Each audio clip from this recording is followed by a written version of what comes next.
be saying a little bit more about the program in a minute, but I would like first to give the chairman of the Educational Council of the University of Leuven the opportunity to say some words to you by way of introduction, explaining you why you ordered this beautiful weather with which we have to compete.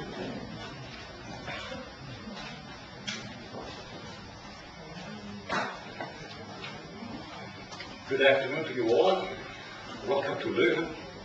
Welkom in Leuven. Voor diegenen onder u die Nederlands verstaan en bienvenue à Louvain pour ceux qui comprennent le français. That's about all the languages that I do speak, except for Latin and Greek, but I'm not going to try those. The organizers of this event had, of course, first, I guess, asked the rector of the university to welcome you here. And since he couldn't, they asked the second in command when it comes to educational matters, and that is Professor Limerick, the Vice President of Educational Affairs. But then he is unavailable too. The reason is that the entire top of this university is at present somewhere in France, making important decisions over the future of this university in terms of money, in terms of appointments and what have you. Which, as I just said to one of the organizers, elicited on my part last week in a meeting, the comment, the real university is now abroad. And I said, no, I'll correct this. The real university is staying in Leuven this week. They didn't like that comment. Anyway, you will have to do with me as the third in command when it comes to educational matters at this university. I am, as the chairman says, the chairman of the Council of Education, an advisory board of the rector and the deans when it comes to educational matters concerning the KU Leuven. But I'm also, and have been for a while now, the chairman of a task force which within this university is preparing the implementation of the bachelor-master structure in our university. So the sorts of issues that we will be talking about are more than familiar with my own line of work, at least that part of my life at this university, because I really am an experimental social psychologist. But that's become sort of a hobby these days. Well, I may not be the Vice President of Educational Affairs. I'm definitely not the rector of the university. I'm only who I am, but still, I do welcome each and everybody of you at this university and in these surroundings of the KF. I understand that some of you have been here before on the occasion of a prior meeting of the predecessor of the present network. Well, I'm happy you're back here again. Others, I would assume, it's their first visit to Leuven, to this university and to these surroundings. You picked a good place to organize this conference, I would say. Now, this university of ours, for those of you who want to know a few things about it, it's an old university. It was founded in 1425, and yet it's a very young university. As the Americans say, this university is alive and kicking in many, many ways. We're active on the national and on the Flemish front, but we're also quite active on the international front. To give you a few examples, we are, as a university, with others, among the founding members of the Coimbra group of all universities. We're one of the founding members of the recently formed League of European Research Universities, as is your University of Leiden, of course. And we do play, I think, a very central role in the newly formed European Universities Association. So we're alive and kicking. This university of ours, of which you only see a little bit during these 2 days, is a complete university. It means that we're covering all fields. We have 14 faculties, we have a school of medicine, and we have a university hospital in case anybody should have a need of it today or tomorrow, which I don't cover. It's a teaching and a research university, both basic and applied, with lots of spin-offs. And it's an international university. We have all in all between, I know exactly, but between 27 and 28,000 students, of whom about 2,500 are international students. They're coming from about 115 different countries across the globe. To serve all these students, we have a dedicated staff of about 7,500. And there's another 7,500 working at the university hospital. So, pretty big, by Belgian standards, that is. As to the environment that you're in here now, unless you all know that, the Begijnhof, as we call it, béguinage in French, I don't know whether there's a good English word for it. This is a really old dwelling. It was founded in the 13th century, and the church of the Begijnhof goes back to that time. The houses of those days were all built in wood. They were all destroyed over the centuries. And most of the houses, the present houses of the beginning, the brick houses, they were all built in the 17th century to house the beguines. And these were women, although there were also male beguines. We didn't have them in Flanders, they had them in the Netherlands. Because, yeah, Begijnhoven and Begijnen, it's a thing of the Low Countries, essentially. But the women who lived here, they led a sort of a nun-like life, although they were not really nuns. They did not take any perpetual vows of poverty, chastity, and obedience. Poverty, definitely not. They brought their own possessions and kept them. And as to chastity and obedience, they took temporal vows, meaning they kept them until they left the Begijnhoven. Sort of sounds like a modern-day marriage in the US. Anyway, in those days, there were about 360 of those living here, in the heydays of the Begijnhoven. But over the centuries, you know how history goes, they sort of dwindled away, and by the early 1960s, there were only a few of them left. And at that time, I should say, the Begijnhoven itself, which was owned by the city of Leuven, was almost in ruins. It was about to be demolished, and the area would be taken up by social housing. And at that period, our university bought it for a symbolic 1 single thousand franc. The only condition was that the university would restore it and turn it into student housing, which is what we did. And at present, there's about 85 houses here, and there's about 500 people living in this Begijnhoven. Students, faculty, visiting professors, etc. So it is what it is now. As to this specific house here, well, there are two famous houses in the Begijnen. The one is the former infirmary of the Begijnen, which is now the faculty club. And I understand that tomorrow, so you'll be having lunch there at the Meyer, the former hospital of the Begijnen. But don't think about the sick people when you're having your lunch. This here house, called the Huis van Schever, the House of Schever, was a convent for a number of centuries. It housed nuns, real nuns. But the last inhabitants, before the university took over, were members of a religious congregation that you probably never heard of, known as the Almoezeniers van de Arbeid, the chaplains of labor. It was a religious congregation founded by a Belgian father who, at the end of the 19th century, under the influence of Rerum Novarum, the papal letter, the Pope's answer to Karl Marx's Das Kapital, and it was founded, this congregation, inspired by that letter, and it was set up as a congregation that would especially try and foster the material and the spiritual needs of the workers. Now it's a Congress Center, and we're happy that we can invite guests like yourself to participate in congresses here. The Begijnhoven is an oasis of rest for the people who live here, of beautiful weather, at least these days. But it's also a place of work, and work is what you're here for. Now, as I said, I'm a social psychologist. I don't know anything about your field. All I know about it is what I read in the website of your network, and in the program was shown to me. And when I looked through that program and looked through that website, oh well, there's lots of similarities between the sorts of things that interest you and the sorts of things that are going on at my university at present. Let me just take a few minutes to sort of point out some of these similarities.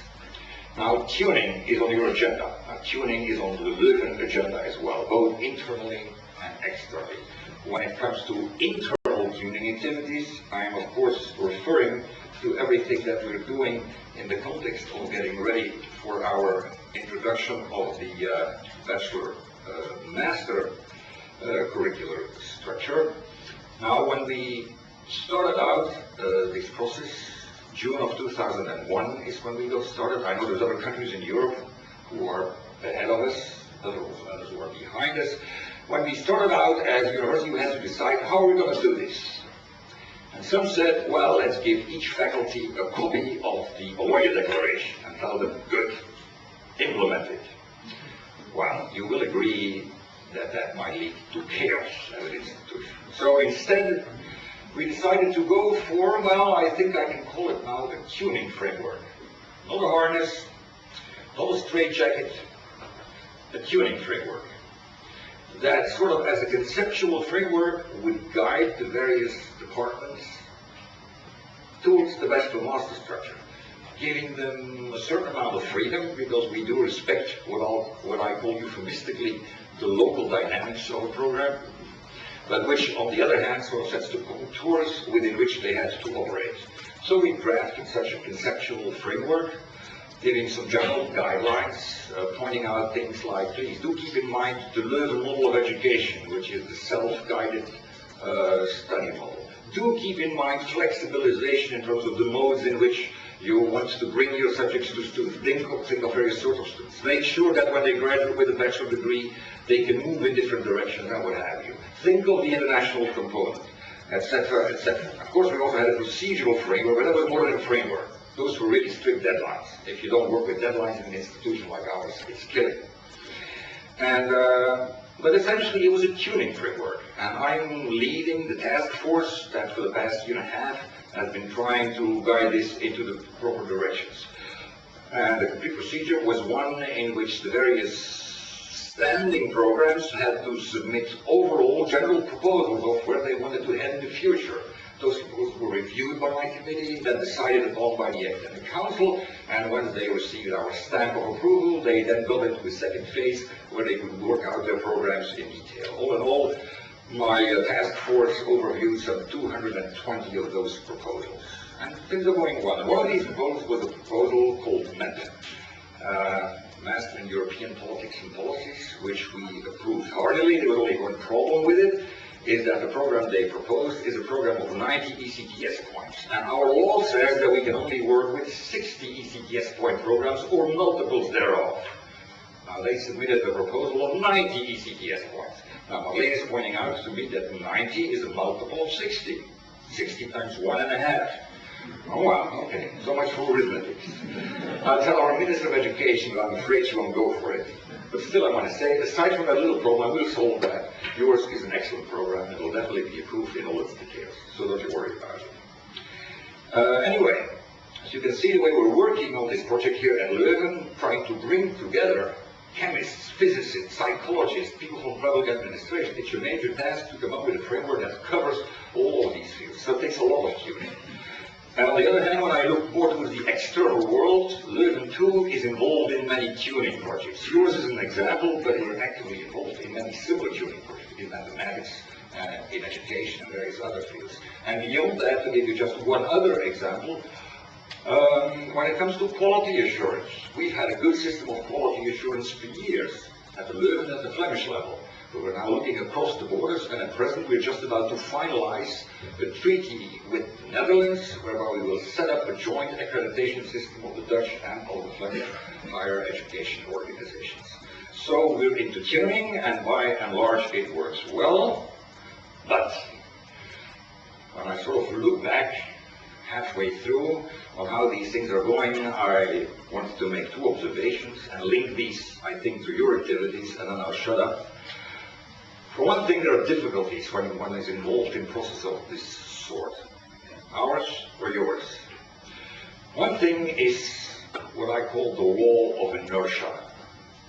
When I look around in my university, people have their ways of thinking that they've had for years, and changing those takes time. Our basic curricula are 2 + 2 curricula, 2 years of candidature followed by 2 years of licence. That's the way we think of the structure of our curricula. Introduction 2 years, and then a beginning specialization for another 2 years. And now we have to switch to 3 + 1. And some people think that's simple. Let's just move the house number from 2 to 3. That's it. A different line. It's not that simple, of course, because the bachelor degree, as you all know, is a degree that's meant as a qualification degree, allowing some people to leave the university, go into a job, come back, and then not just move into this one single master program, but have a choice between master programs. It takes a change of mind and a change of heart, and that takes time. The law of inertia is a difficult one to cope with. And the other difficulty that we, at least here in Flanders, are experiencing, I don't know whether you have any problems with it, is the law. When we began work on this bachelor-master transformation here in Leuven in June of 2001, there was hardly a draft of a legal framework, a draft. But we decided we cannot afford to wait, so we started out, but along the way, at times we had to move directions a bit here and there, as with new drafts of the law and influences of lobbyists and what have you, things changed about. Now, we could, of course, have waited until the very end, but then we would have been late. So we preferred to get started ahead. The major advantage of it was that that way we made the law, in essence. 90% of the law was influenced by the work that was done at Leuven before. And still, the legal context presents a problem, and a very specific problem that we have in Flanders, that I hope you do not have in your respective home countries, concerns language. The official language of instruction in Flanders is Dutch. You know, we have a history whereby in the old days, French was the ruling language, and it took us debates, battles, what have you, and we finally managed to have our educational system in Flanders entirely in Dutch. And now come these Bologna people, and they say, no, let's switch to English. You can imagine that there's a variety of political factions in this country saying no to this. And there's been an argument going up and down, the way it's written down in our laws now, confront a university like ours with problems. A university with international motivations. Not at the level of postgraduate programs, like your program, that can be entirely in English. There's no problem there. But when it comes to initial master degrees after a bachelor program, we cannot have those in English, unless we also offer an equivalent program in Dutch. Can you imagine the amount of investment on the part of people you have to do? And the Dutch spoken programs, we can have a certain proportion of English courses, but there's limitations there. And students still have the right to take the exam in English and what have you. So, our history, which led us to feel good as Flemish people, is now sort of creating problems for us. I hope you don't have those sorts of problems in your countries. But in spite of all these problems that we're experiencing, there are opportunities too. Definitely opportunities. And I would imagine turning now and concluding towards what's keeping you busy these days. In your tuning adventure, you too are experiencing problems, but you're experiencing different opportunities as well. And one of the major issues there, I experienced that here at our university, and you must be experiencing that too, is where do we find the good middle road between, on the one hand, what I like to call the chaos of diversity, and on the other hand, the dictatorship of unity. Where is the good middle road? And the word tuning expresses it so well. We have to have mutual tuning of what we're all doing, moving together in the same direction. I hope that the 2 days you will be spending here, in this building, in this town, will lead you on that road. Do work, but do also at least a little bit. Enjoy the city of Leuven. Okay? I wish you a wonderful 2 days.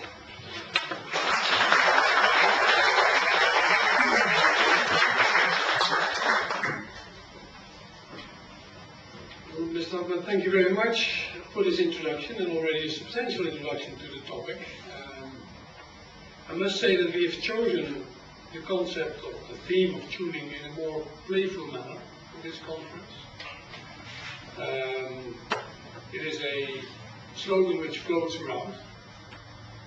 It is perhaps even a, what should I say, if we talk in the context of Europe nowadays very often in terms of not so much hard law anymore, the dictatorship, but the soft law of that one, a concept like tuning, perhaps even floating law, that kind of stuff. It's basically the European contributions to a process which so far as I see it has basically been run by the national states and by the universities.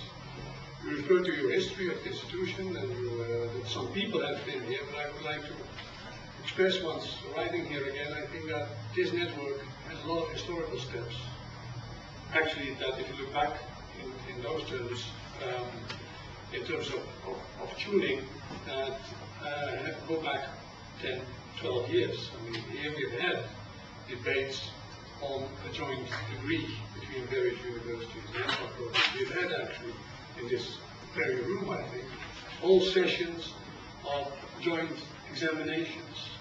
We've had, indeed, the whole debate on the standardizations, and I'm glad to find out that now finally the problem between the Netherlands and Belgium are being solved, because at that time they were very difficult. So in that sense, I think we use that concept tuning in a more loose way. Is how can we cooperate? How can we coordinate? But basically that is, the European Union wants to avoid the impression that they're going to standardize everything and they want to make rigid rules, and that is how they can contribute, use that concept of contributing to the process. So that's why we've chosen this as a topic, but as far as I'm concerned, for example, very glad to also see that Professor Hugo van Assel, also as a former EPAN president, is although retired here, present, because I think he was actually the first tuning professor or officer at that time at this university. That's the way I look at it. And so I think we also have in this sense, it's a program, yes, it's a concept in Europe, but it's also an empirical ongoing activity which has very often already historical roots in the past. And I think some of the preparatory work did not start from that perspective in 2001 only, although the formalization of it is of course extremely important. The whole bachelor master's construction is extremely important. But the way I think, personally, looking at this from the local perspective, I think it's a logical next step in what some institutions, with the help or sometimes even with the non-help of governments, are trying to establish. And I would like to put it in that perspective. I'm very grateful, very helpful for the introduction as you gave about this building here, about introducing also at the same time the topic. I think you can be proud indeed. Both of these facilities, as the university, the way it is going, and we're very pleased to be here and that you have your facilities opened up for us to get on with some of the discussions and to hopefully open also some new topics. And now let me go, I will not talk very much, I'll be the convener this morning, or this afternoon, sorry, and the closing morning, and guiding you through the program of this afternoon. And so let me say a few things, but I have to mention one thing. Modernization, or is it post-modernization, I don't know, these days is going quicker than I even realized, but I've just been told that this whole conference will be on the internet within 5 minutes after every word is being spoken. So beware of what you say. Some people don't know that you're here.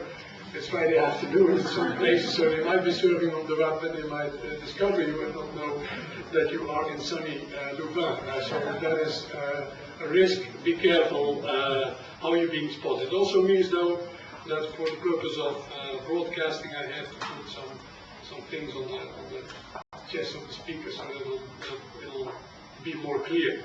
And it will not be broadcasted. We also have an archive these days, which is called a video archive, in which we could record everything that we do, so that we can say, look, we did this already 10 years ago or something like that, 10 years from now.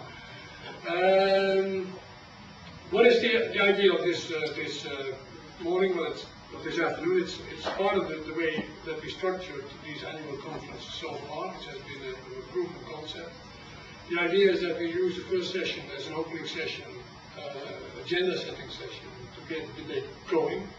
We definitely don't get any answers or messages being told, but simply to raise some questions, things that should be put on the agenda for the next 2 days. For example, that is for the reason why deliberately we put in relation to the tuning the issue of PhD training on the agenda, because all the official concerns at the moment in the context of tuning are rightfully, understandably so. I currently have fulfilled the functions as dean myself, so I can understand why all the attention goes to that direction. But at the same time, it's strange that as part of the whole national master discussion, as part of the whole Bologna agreement, and particularly also in the area of public administration or doctorate education, is left out there for one reason or another. Whereas, and that's particularly strange for university, because the only certified degree that we don't have to dispute about, internationally speaking, the only real recognized degree one way or the other, with all kind of quality assurance procedures behind it, is basically the doctorate or the PhD. And we don't do anything with it. I would rather start reasoning a little bit back. What does that mean for training? So that is why we put it on the agenda. With an open something. I mean, there's no proposal here, but that's something. That's why we've asked some people who have experience in this field, at the European level, at the national level, trying to build a school, And then we also, as you know, would like to bridge the East-West divide and disciplines in Central and Eastern Europe to talk about this topic by way of a discussion. We're going to organize some short statements and then get a debate. Should we do something also as a network? Yes or no? Can we facilitate these kind of initiatives? Should we take some kind of initiative? Should we form a group, or should we perhaps leave it and leave it to the free market, not do anything at all? Or what? Those kind of questions, I think, is also the function of this association network, which is basically a platform for staging these kind of debates. So that will be the second half. But we'll start simply by assuming that not everybody knows what tuning is about. So we played it and we use it here in the playful concept. So we also talk about, for example, like tuning, which is particularly relevant to public administration practitioners and the practice and education, academia, and more as it comes by way. I can notice that even with experimental psychologists in my department, that is becoming an issue for everybody. How does professionalism and competencies relate? The fact that you need to practice in professional associations, how does it relate to the type of teaching programs that we are currently designing? So that is also a matter of tuning, which is so far left out, but we will include it in a later session.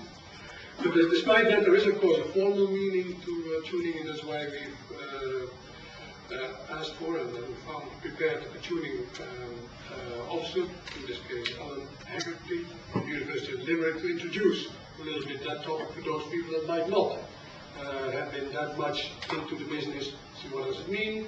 What are we doing? What can we learn from experience elsewhere? There have been tuning experiments on the European level, the interdisciplinary levels, not so much in the academic business. Something we can learn from that. What is the debate going on? What does it mean? And then the second stage to generate some ideas was, okay, there's also substance. When you talk about PD training, or when you talk about bachelor's from the procedure and the programs and the research, it's always about substance, the subject matter. And of course we're talking about a network which tries to deal with teaching in the context of European integration, European administration, European integration. So we've asked David Crooms, as a very senior professor in this area, to share with us some reflection of what he thinks that the role is of the relationship, the role of the education in relation to the ongoing European development, and what is it that we should pay attention to, not only in terms of the number of credit points, not only in terms of the number of whether you have semester systems or whether you have the format or whether quality control. That is all very fine and very important and very well addressed, but there is also a matter of substance. So that is what we're going to do. The first introductory lectures take both about 20 minutes, 25 at the most, otherwise I'm going to intervene. We've agreed on that. That's not that I'm imposing that, but that's a bottom-up request, and I'll fulfill that role and see whether that raises some kind of questions, and then we will automatically go into the panel debate, which will not be a series of introduction, but short statements, and then get a debate with the floor and get the interaction going. The structure of our program has always been such that we have plenary sessions, which are mainly meant to stage questions, to state the issues, to stir some controversy if that's possible, or generate some ideas if necessary, followed up by working groups in which people more in detail can elaborate some ideas, initiatives, perhaps do some networking or take subsequent steps, perhaps towards initiatives that should be developed in the context or outside the context of the network on future occasions. I remember, I just bring back for the new people, let's see many new faces here, but this is basically the format of this annual conference. We can do a lot in this virtual world, we can do a lot without seeing each other, but we've also discovered that meeting every now and then, face to face, in a nice place with a lot of sun helps. In getting these interchanges, these exchanges going. And we're doing all this already for quite a long time. I'm glad that we have the opportunity, once more, thank you, to give it another step. With that being said, I would like to ask Mr. Hegarty to step up and pick up the material and ask him to start with an introduction about the meaning of tuning and what it can mean for public administration.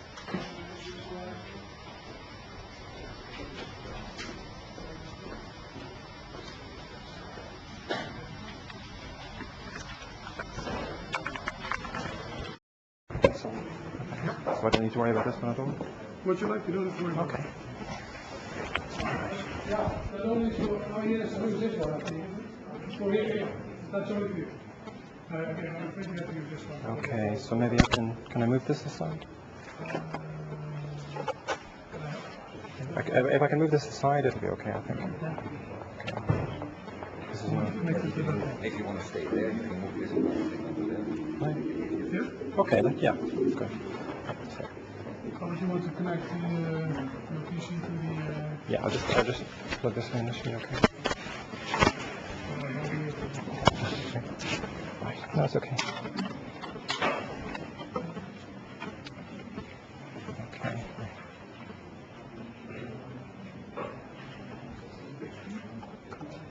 Yeah, should be okay. And not.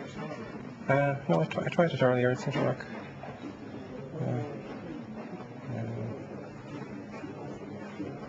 Okay, we're fine. Oh, there we go.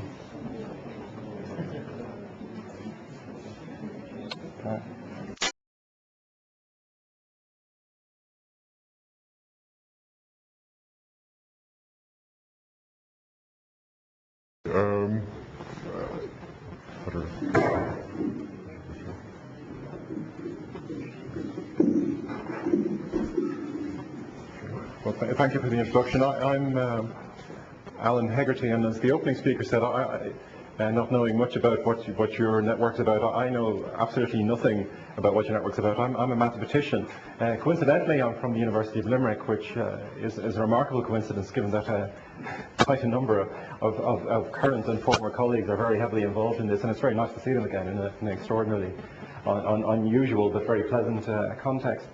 I'm going to talk to you because I'm on the management committee of the tuning project, and I want to talk about just briefly here in a maximum of 25 minutes, as we said, of what's been involved so far in the tuning project, and we can talk about things in more detail later.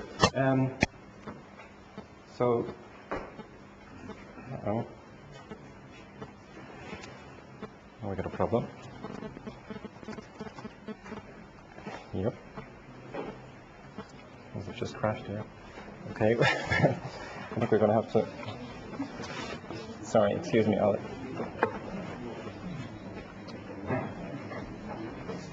It's just crashed on here. No, it's okay. It's just crashed, but I'm just going to have to start it again. It's just happened, I'm afraid. Okay. If it goes horribly wrong, can you just give me a shout? Sorry, yeah. Okay.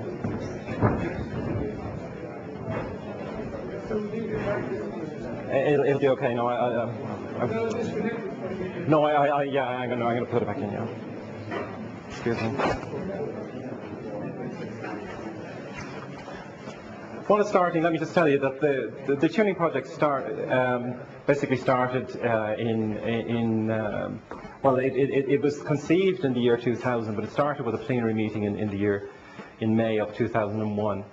It completed its work of the first phase in May of 2002, and the output,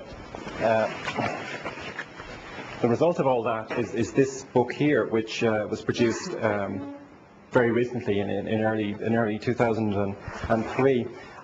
So there's an awful lot of detail in this book, and I just want to try and guide you towards what's actually there.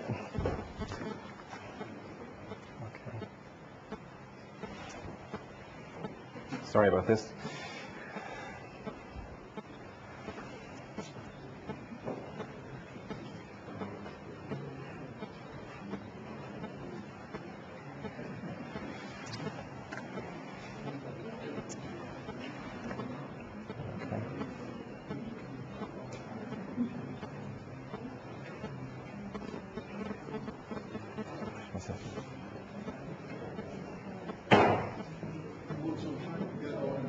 It's just 1 minute. It'll be okay. Yeah. No, it should be fine now. Okay, here we go. Now we're fine. Here we go.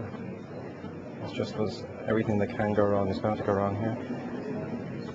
Public administration network. Okay, here we go. Let's see how it works this time.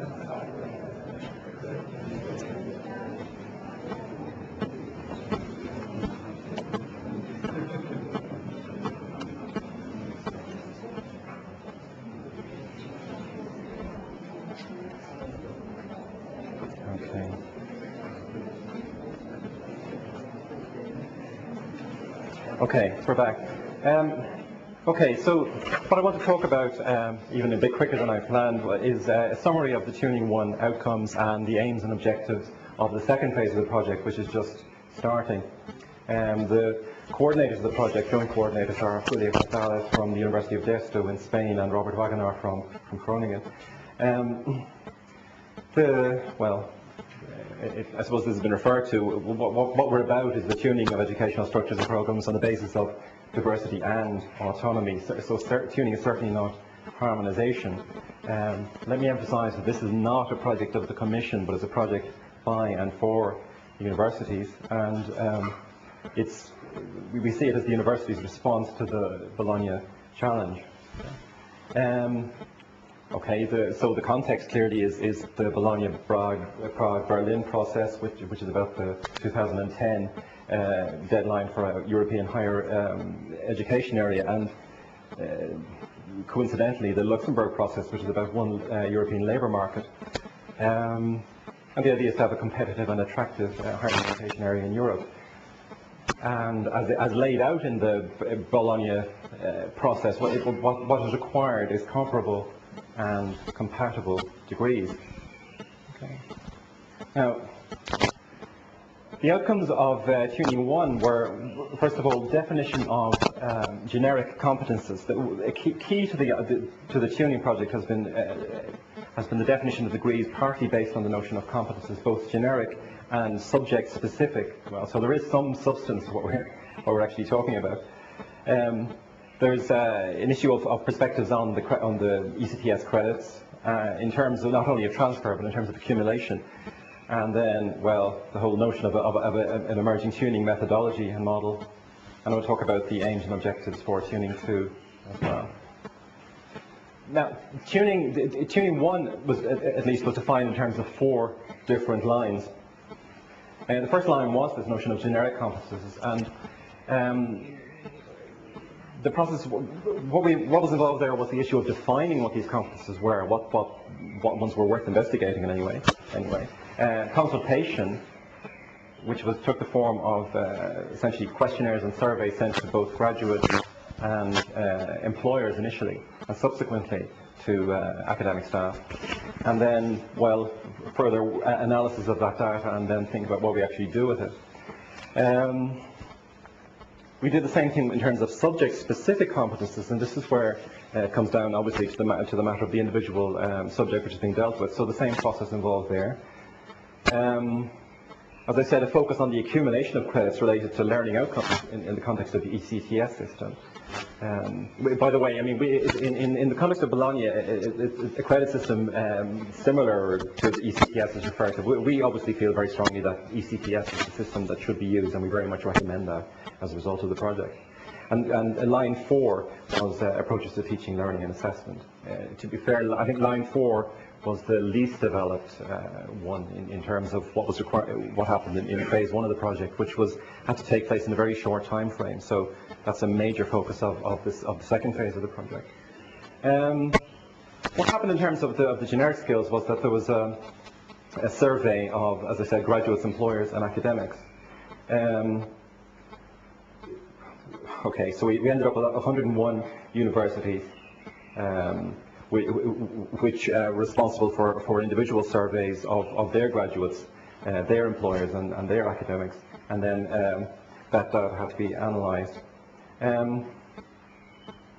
We had 7 areas involved. The tuning project started off with 5 areas of business, geology, history, mathematics, and education, two existing thematic networks of physics and chemistry then got involved as well and actually took part fully in the whole process. So we had 7 areas involved. It involved 101 departments and 16 countries, as you can see there. So these surveys had a response from over 5,000 graduates and almost 1,000 employers and academics. They were asked to rank generic competences in terms of importance and achievement. And the results were quite interesting. I won't go into the details of the analysis of the data, but some things, even without going into great analysis, some things really stood out very clearly. These 3 competences were ranked extremely highly, first rank, by both graduates and employers. Problem solving, capacity to learn, capacity for analysis and synthesis. Applying knowledge in practice was next most important. Concern for quality, adaptation to new situations, ability to work autonomously, information management skills. These skills were categorized as instrumental, interpersonal and systemic, and you can see so far we've had no interpersonal ones ranked. The only one which actually shows up at this stage is teamwork, not so high, and then capacity for organization and planning. It's interesting perhaps to see what was ranked least important by graduates and employers. It certainly was educational for ourselves. Here's the least important competences in terms of both graduates and employers. Ability to work in an international context, appreciation of diversity and multiculturality, understanding of cultures and customs of other countries. Okay. All right, so I mean, your response to this might indicate that, you know, academics have a slightly different perspective on things, and we can immediately say, well, they got the answers wrong, but that's what came back to us. If we can compare certain things, well, we subsequently, a selection of these competences were sent out for analysis to academics. It's a little bit more difficult to survey academics because they quibble a little bit more. They don't like ranking things. They suggest that weighting might be better and so on. But we got certain things back. The highest ranked thing by academics was basic general knowledge, which did not get ranked very highly by employers and graduates. Having said this, I mean, words like basic cause a difficulty in terms of understanding in some places. Computing skills were ranked very low by academics and were ranked extremely highly by graduates. And for some reason it doesn't show up on the employers thing here, so perhaps due to the computing skills of the academics. But it's not certain that the academics are ranked. Interpersonal skills are ranked very low by academics and very high by graduates. Okay, so it's certainly educational for us what sort of generic skills are required. We're thinking in terms of, particularly in the context of a bachelor-master situation, where employers clearly are one of the concerned parties, and therefore graduates are other concerned parties in terms of what's required at the end of the first cycle degree. These are the generic competences which they'd like the graduates to have, and we clearly, as academics, have a slight difference of opinion, and maybe we need to learn something about this. So now, the individual groups were really responsible, of course, for the notion of subject-related competences, defining and consultation. What emerged from the process were papers from each of the groups which attempted essentially to define what it meant to be a mathematician in Europe. Could we come up with a definition of a mathematician, a first cycle graduate, a bachelor's mathematician, a definition which would be acceptable across Europe, and the same for second cycle. Each of the different disciplines did this, and did it in their own particular way. If you read this book, you'll find that this line 2, as I refer to it, is dealt with quite differently by the different groups. What we're trying to do in the second phase of this project is try and come up with some standard format, a very short format for these presse of these papers, which could in some sense be put to, for example, thematic networks who are interested in going through this process themselves. These are examples of what the chemists have done, and without going into detail, you can see that certain of them are essentially subject-related, knowledge-related, the first 2 there. But the third one really is really a definition of a transferable skill, or subject related nonetheless, but certainly a learning outcome for the program. Certainly within the mathematics group, it would be fair to say that it would have been impossible for us to define our paper of a bachelor's and master's degrees in mathematics in Europe without the concept of learning outcomes. It was really vital to the process. We also need some notion of level indicators, and that's work which is ongoing. I mean, it's all right to actually indicate these various outcomes, but at what level are they to be achieved? Now, by level, I mean level within the bachelor's program and within the master's program. If you actually see this document or see some of the web-based versions of this document, the history has a fairly well-defined levels of achievement relating to different types of history studies.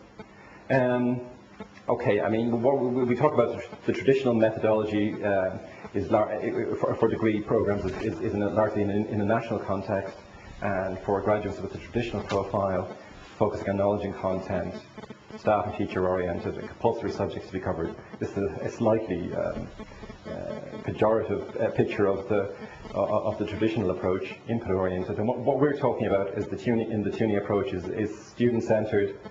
The definition of academic and professional profiles, learning outcomes again being central, generic and subject-related competences, which are obviously the key to this, output-oriented curricula, and, well, we'd say appropriate for everything. Valid for graduates with wide profiles. Things like lifelong learning are something that's visible on your process as well, and focusing on competences. This graphic is meant for you to understand that it depends on how you like these things, but what we're really saying here is that you've got, by the way, I mean, the way this is drawn, it might give the impression that we're recommending a 3+ structure. We're certainly not, and we're not making any recommendation in that regard. We would, by the way, in the context of what was said earlier, be very much in favour of 90 credit second cycle degrees, and we would have, generally as a project, we feel that 60, it's very difficult to bridge the gap between 60 and 120 for a second cycle degree. It's very hard to see that you can find broad equivalences there. So we think that 90, it would certainly be very wrong to rule out 90 credit second cycle degrees. But this is just an example of where we actually do, essentially you design your teaching units in terms of content, size and level, and put them into the program as based on, of course, the 60 credits per year. I'm not going to try and define this tuning model. There's an awful lot of detail here. You can certainly find it on the web link, which is referred to in the two-page document you were given with your handouts. I refer to Tuning 2.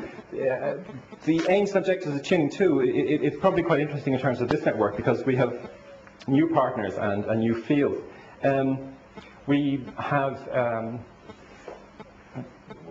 essentially we've added 2 new programs to try and deal with in the context of Tuning 2, and they are European Studies, which is considered to be essentially interdisciplinary and therefore a little bit more difficult to deal with than the more traditional sorts of programs which were dealt with in the first phase, and Nursing, which is difficult for other reasons because in the context of nursing, one is dealing with all sorts of government agencies and requirements which are an extra complication in the matter. What's happening to them is that they are being brought very quickly through the process, and they're essentially in some sense guinea pigs for everyone else, because what we're going to try and what's hoped will be achieved is that they by the end of 1 year of this process will have also produced documents in terms of subject-specific competences and definitions of programs in their own particular areas. We're not requiring them to go through the whole questionnaire again in terms of generic competences. We do believe that there's enough detail there, enough information to inform what is needed, and nothing much is going to be learned by repeating that process. We've also expanded the partners to include many of the accession countries, and it's quite, whereas in the first phase each country was represented in each of the programs, here the existing EU countries are only represented in one or other of the programs, and then the other countries are also represented in one or other of the programs. Members from the accession countries, 1 member has been added to each of the existing groups as well. That's as much as we could afford to actually do.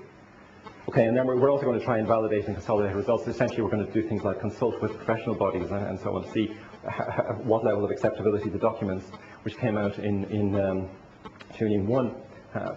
These are the lines for tuning 2. The first 4 I've referred to already, and I said in the context of 4, we haven't really made as much progress as we would have liked. So line 4 here, teaching, learning and assessment, is a primary importance in terms of tuning 2, and quality assurance is something we have to deal with. We felt it was not, well, we weren't competent to actually deal with it in line 1, but we've got to deal with the quality assurance agencies and so on, and find some mechanism for dealing with that in line 2.